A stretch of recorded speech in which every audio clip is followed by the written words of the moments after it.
loses 5 full yards to bring up 4. Here's Brett Kern now, standing just outside his own goal line.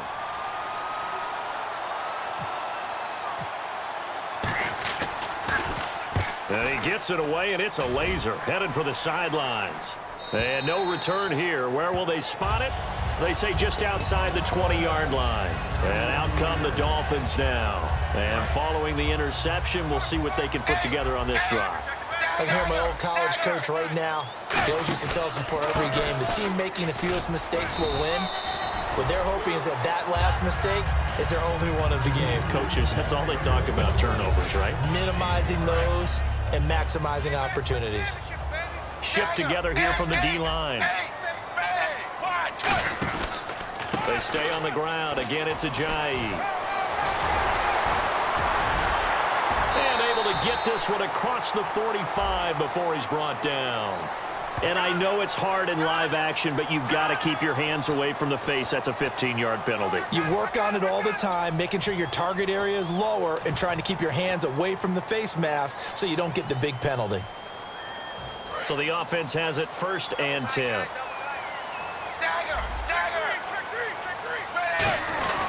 A give to the fullback on the dive. Fighting his way down to about the 35-yard line. Give him 3 on 1st down. It'll set up a 2nd and 7. There we go with 2nd and 7.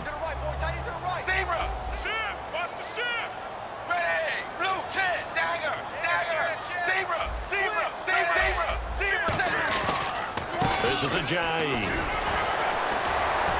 And he'll be a little shy of the 25 here at the 26-yard line. The defense came out with a look that they had prepped for all week to attack. They took advantage, got the 1st down. And the key words in there, prepped for all week. They really studied them, understood their tendencies, knew what they like to do, and prepared their game plan accordingly. And boy, the payoff was good. Looking for a crease, can't find one. Stopped at the line of scrimmage. Ricardo Allen, the safety, makes the stop. Now that's the type of play that'll fire up the defense. Hold them to 1 yard on a 1st down run.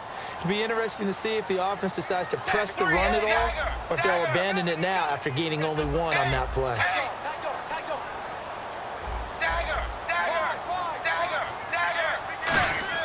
They'll try the air now with Tannehill. It's caught. Cameron, left side. The reception good for 7. It's 3rd down. And there's a completion to the tight end. And look at the size of these players nowadays. At that spot, 6'4", 6'5", and up. A lot of guys used to be basketball players, somehow came back to football. And that's really good for the game of football. You're getting better athleticism, great hand-eye coordination, guys who know how to control their bodies when they run their routes. And he'll have the 1st down, getting this one to the 14-yard line. I'd love to sit down at some point in our offseason and talk to these defensive coordinators in the red zone. Tight end is obviously a big threat, yet these guys continue to make plays. Is there any other way to stop them? Apparently not. In the red zone, like you said, that's your guy. They got it to him. Supreme confidence in going to a playmaker. Now a 1st down throw. Tannehill can't find anyone open. Still back there. Flush to his right. And he'll just throw this one over in the way of the security crew. Incomplete here. So a little grabbing there, but this time it goes against the offense for holding. I hope I don't sound too rah-rah on that one, but that's the exact right throw. Either your receiver gets it or no one gets it. Give him a lot of credit for being really precise with it. Got rid of it. No one got it. He's got a man wide open. It's Landry. He'll wind up getting 11 on that one, and it'll make it 2nd down.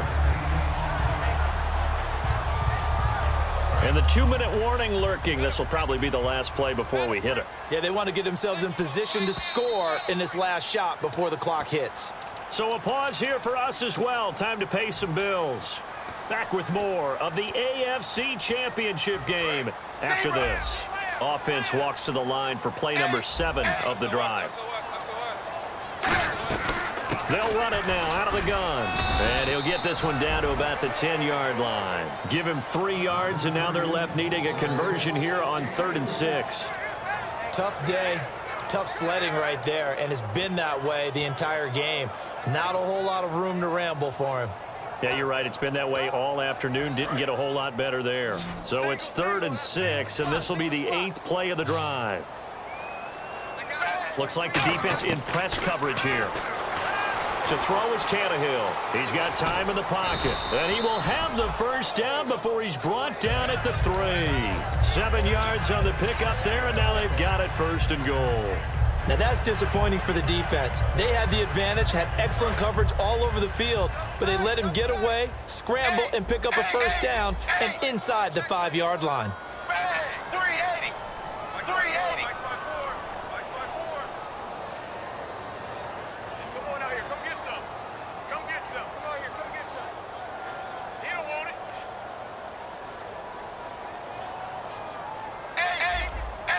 And the offense in a great spot. It's 1st and goal from the 3. And he is going to lose yardage here. So a loss of 5, and it'll be 2nd down. One thing I know, defensive coaches love it when they don't have to invite their players to the party. This strong safety, you never have to ask him twice to help in run support. He's going to arrive and in a bad mood. And a really long drive here, and it goes on and on. On 2nd down, here's Tannehill. Toward the center of the field, but it's incomplete. His tight end, Jordan Cameron, the intended target, and it'll bring up 3rd down. All defenders get tired of hearing about their lack of hands and why they're playing defense instead of offense, but in this situation, it was the hands that made the play. Batting the ball away on an attempted touchdown pass, excellent job, way to knock it down.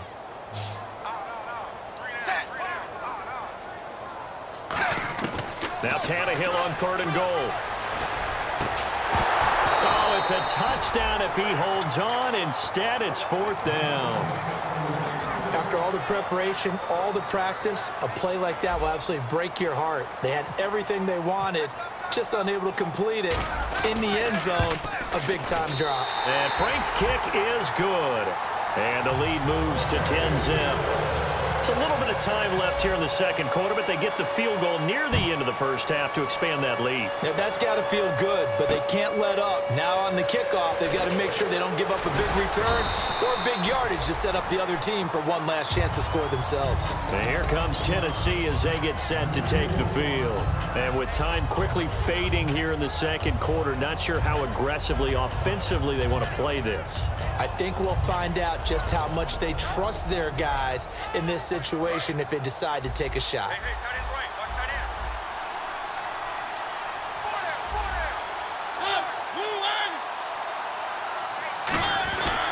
end. They begin the drive with Coleman. Shreds the tackle. And he'll work his way across the 30 to the 32. Now hold everything here. We're going to get a timeout by the offense. It's just their first, so they'll have 2 remaining here before we get to halftime. 2nd down following the run. And they're going to go soft on the corners. 2nd down, Mariota. Rashard Matthews here on the catch. And he's taken down, but not before getting this across midfield and just shy of the 40. So we come upon halftime in the AFC title game. As we check in with Larry Ridley in Orlando, he's standing by with our EA Sports halftime report. Larry, both teams appear ready for the fight ahead, and we resume action here in quarter number 3. This is fielded at the goal line. And he'll take this up past the 20 and down at the 22-yard line. Out comes the Dolphins now. They'll go on offense first here in this 3rd quarter. They built a good first-half lead. Now they have a chance to add on to it. And what I'm thinking is that the offensive staff spent the entire halftime just working with them on, here's what we think they're going to do to attack us in the 2nd half. Nice first half that we've had, guys, but be prepared for some change-ups. We're going to see them when we kick it off in the 2nd half. See how they handle any adjustments that might be made defensively. Looking to jam the receivers at the line here. Press coverage look defensively. Uses the stiff arm.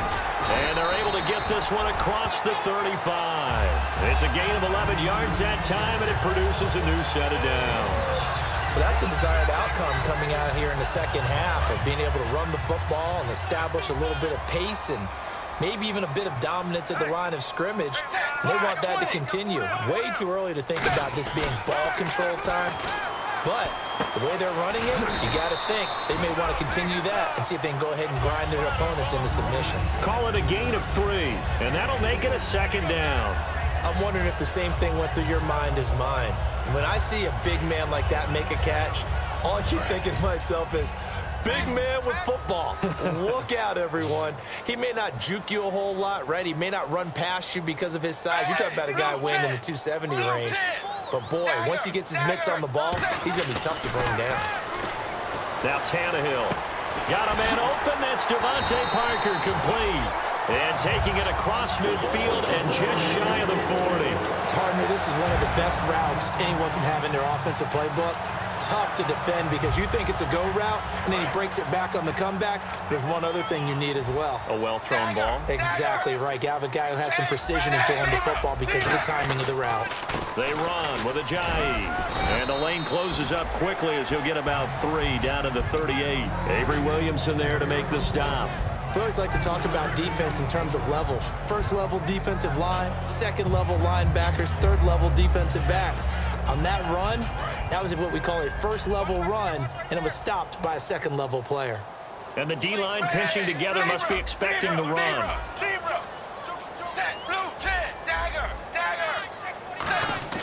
To throw on second down is Tannehill. Oh, the ball comes out on the hit, but they'll say it's incomplete. Devontae Parker, the intended receiver, and that'll make it third down. Well, pretty good coverage there, and both of these defenses, they've had good coverage throughout this one. No doubt about it, and in today's NFL, where we're used to a bit more scoring, this feels almost like a well-pitched game in baseball on both sides where the tension continues to build. Who's going to make the big play? Here's Tannehill, and he checks this one down to Williams. And he's got the first as they'll bring him down at the 28-yard line. There are a lot of tough routes to try and cover. When you see a runner come out of the backfield and run this angle route, looks like they're going to the flat, and then they put their foot in the ground and cut back sharply inside, not easily covered. And then when they catch it, good momentum built up by them as well. And able to pick up the first. They'll run it now out of the gun. And he'll get about 4 as he's brought down at the 24. Grady Jarrett with the tackle. Not a run that you're going to write home about, but still a good first down run. That's what an offense calls staying on schedule. 3 to 4 yards on first down, you're set up very well for the rest of the drive. Here's Tannehill now on second down. They dump off underneath to Ajayi. A nice pickup of 14, and it moves the stick, sets up a first and goal. We always talk about having to read defenses and how complicated that is. Well, this was an excellent read. Read the pressure and got rid of the football before it even got to him for a nice game. And when they're blitzing like that, running back usually a good spot to go with the football? Without a doubt, because he's right in your sight line or he's near you. So you're able to just get it to him easily. And once he gets in space, that's usually a good matchup for him. And the offense readies for play number 10 of this series. Zebra, back. Set, blue, 10, So second and goal here from the 9. They'll run with a backup. This is Williams. And a nice pickup there. He gets about 5 down to the 4-yard line. Defensively, I think they can smell a stop. Ball right around the 5 here, brings up third. And I think what they've done is they put doubt in the minds of the offensive guys. What do we do? Because now you don't have a go-to play. Either side they pick, throwing it, running it, it won't be easy. Third and goal, it's Drake. And he takes it into the end zone for the Dolphin touchdown. Kenyon Drake, a 3-yard touchdown run. And the Dolphins are able to grow their lead. Able to punch it in on third down makes it easier for those guys on the sideline. They didn't have a fourth down decision to make. Yeah, could you feel the exhale? Because they were already thinking ahead, as all the good coaching staffs do. Anticipating what we have to make the call. They already had it lined up, never even got to it. Now we take a glance at the offense as they work their way back out for their first possession.